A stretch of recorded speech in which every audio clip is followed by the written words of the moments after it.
Hi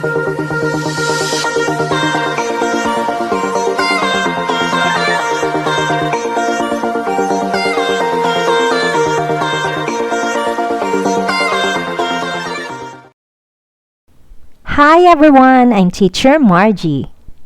Nakita nyo na ba ang template sa Basic Education Information System sa portal?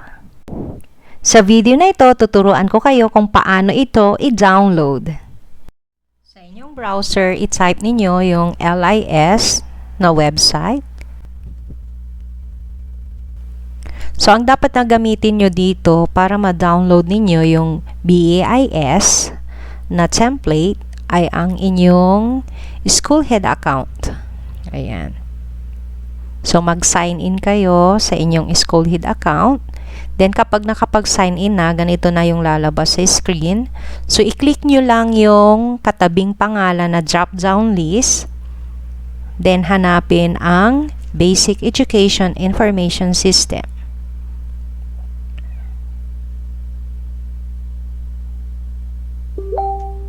Ayan. So, ito na yung portal natin sa BAIS.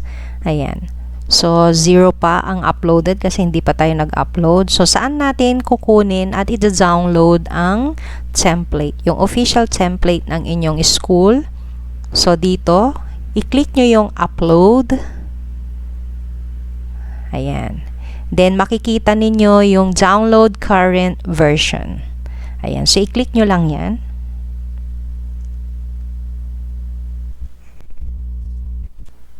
Then, hintayin ninyo na mag-open siya at ma-download natin. Kapag i-download nyo na ang file na ito, i-click nyo lang yung file na nasa bandang left side. Then, click Create a Copy.